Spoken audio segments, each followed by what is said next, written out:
بسم اللہ الرحمن الرحیم۔ السلام علیکم۔ امید کرتا ہوں کہ آپ سب ٹھیک ہوں گے۔ اللہ پاک سب کو اپنی حفظ و امان میں رکھیں۔ اس ویڈیو میں ہم ایک بہت ہی اہم اور سینسٹیو ایشو کے اوپر بات کریں گے، جس کا ایک تو لیگلی قانونی پہلو بھی ہے، اس کے ساتھ بھی تعلق ہے، شرعن بھی ہے،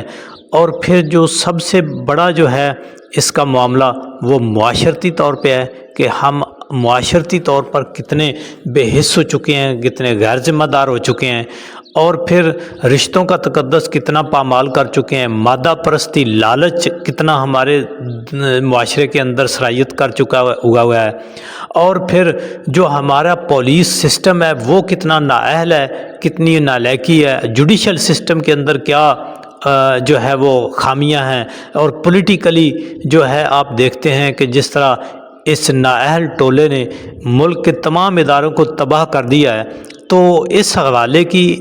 سے ہم بات کرتے ہیں تو ایک تازہ ترین واقعہ جو رونما ہوا ہے پنجاب چکوال کے اندر، موضع گھگ ہے، وہاں پر جس نے انسانیت کو آپ کیا سمجھیں کہ اس کے رونگٹے کھڑے کر دیے ہیں، لیکن اتنے جو ہے حادثات ہو چکے ہیں کہ اب تو شاید رونگٹے بھی نہیں کھڑے ہوتے۔ یہ جو ظلم ہے اس کی داستان اتنی لمبی ہو چکی ہے، اور اب تو ظلم کا نظام جو ہے وہ سرکاری طور پر رائج ہو چکا ہوا ہے۔ 26ویں آئینی ترمیم کے تحت عدلیہ کا گلا دبا دیا گیا ہے، اور پھر خود عدلیہ نے جب 26ویں آئینی ترمیم سے پہلے بھی قاضی کورٹ اور بنائی گئی، اور پھر وہاں سپریم کورٹ کے ججز کے جسٹس صاحبان کے منہ سے جب یہ آوازیں آئیں کہ انسانی حقوق ہمیں لے ڈوبے ہیں، اور آئین کی کتاب انہوں نے اٹھا کے ادھر پھینکی، تو اور قاضی نے جو ایک مجسمہ بنا ڈالا سپریم کورٹ کے باہر انسانی حقوق کا، جس نے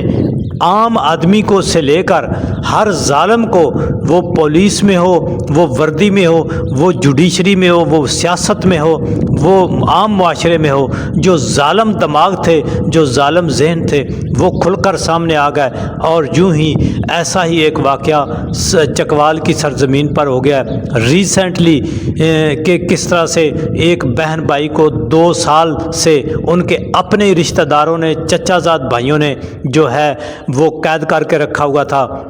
یہ تازہ ترین واقعہ ہوا ہے، یعنی 1 فروری 2024 کو ایک خط موصول ہوتا ہے متعلقہ تھانے میں چکوال میں، جس میں ایک نامعلوم شخص بتاتا ہے کہ کس طرح ایک بہن بھائی کو ایک ان کے گاؤں میں ہی ایک حویلی میں، ان کی اپنی حویلی میں، جو کہ خود وہ بہن بھائی جو ہیں وہ سینکڑوں کنالوں زمین کے مالک ہیں، کوئی 800 کنال کے قریب زمین کے وہ مالک ہیں، جن کو ان کے اپنے ہی رشتہ داروں نے، چچا زاد بھائیوں نے، ظالموں نے ان کو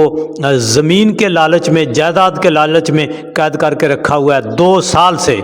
تو یہ ایک ایسی المناک داستان تھی، اور ان بااثر لوگوں کا، سرداروں کا علاقے کے اوپر، گاؤں کے اوپر اتنا اثر و رسوخ ہے کہ 2 سال تک اس ظلم کے خلاف کسی شخص کو کوئی خط لکھنے کی بھی جرت نہیں ہوئی۔ بالآخر پھر کسی نے ہمت کر کے یہ خط لکھا، اور پولیس کی بے حسی دیکھیں کہ وہ پولیس 10 دن تک اس خط کا انتظار کرتی رہی، اور پھر بالآخر ایک بہن جو قید تھی وہ مر گئی، فوت ہو گئی، لیکن ساتھ دوسرے کمرے میں قید بھائی کو معلوم نہیں کہ اس کی بہن مر چکی ہے۔ اور پھر بالآخر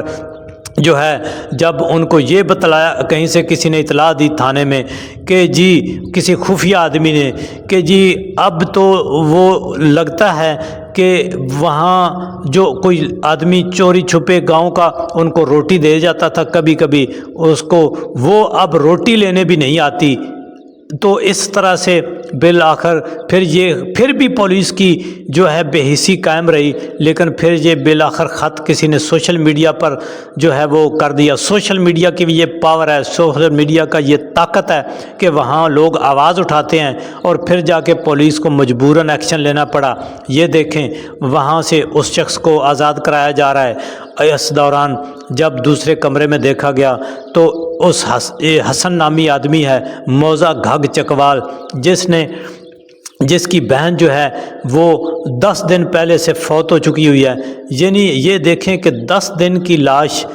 ساتھ والے کمرے میں پڑی، لیکن بھائی کو نہیں پتا بھوکا پیاسا یہ شخص کس طرح یہ ایک علامت بنا ہوا ہے اس معاشرے کے چہرے کے اوپر، اس نظام کے چہرے کے اوپر یہ ایک داغ ہے، اور یہ معاشرہ اب زبوں حال ہو چکا ہوا ہے، لیکن اس کی آخری سانسیں ہیں۔ اب بھی پولیس جو ہے وہ تازہ ترین اطلاعات کے مطابق 2 لوگوں کو گرفتار کرنے میں کامیاب ہوئی ہے، کیونکہ پولیس جو ہے وہ خوفزدہ نہیں، بلکہ پولیس جو ہے وہ نظام کے نیچے دبی ہوئی ہے، اور خود پولیس کا نظام اتنے سالوں سے جب ان سیاستدانوں نے اپنے ذاتی استعمال میں لایا تو یہ ادارہ تو ظاہر ہے بالکل ہی تباہ ہو کر چلا ہوا ہے، کیونکہ یہ ظلم کرتا ہے ان کے کہنے پر، حکمرانوں کے کہنے پر، اور انصاف بھی فراہم کرتا ہے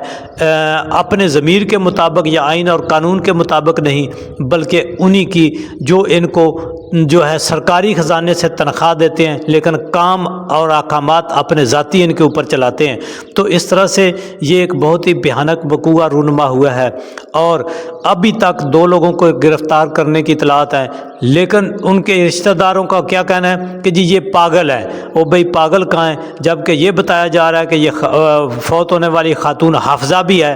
اور یہ اسکول ٹیچر بھی رہی ہے، اور یہ خود حسن جو ہے اس کو کچھ دن جب ٹریٹمنٹ ملی ہے، بہتر ماحول ملا ہے، تو یہ اپنی باتیں بھی صحیح بتانے لگ گیا ہے، اس کی یادداشت بھی ٹھیک ہے، پاگل بھی نہیں ہے، کوئی یہ پاگلوں والی باتیں بھی نہیں کر رہا۔ یہ اس معاشرے کی بے حسی ہے، خوف ہے، ہراس ہے، طاقت جو ہے وہ کچھ لوگوں کے پاس ہے، اور انہوں نے عام آدمی کے حالات کو اتنا تنگ کر دیا ہوا ہے۔ جوڈیشری جہاں سے کسی کو انصاف ملتا تھا وہ بالکل اب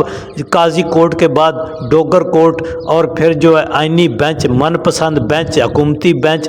اب یہ اس کی حیثیت بھی بالکل پولیس والی ہو گئی ہے، ذیلی ادارہ کہ جس جج کو مرضی ہے ادھر لگا دو، جس بینچ کو مرضی ہے ادھر لگا دو۔ اور معاشرے کے اندر لوگ جو انصاف پسند لوگ ہیں، عام آدمی ہیں جو اچھائی اور بہتری چاہتے ہیں، وہ اتنے خوفزدہ ہیں کہ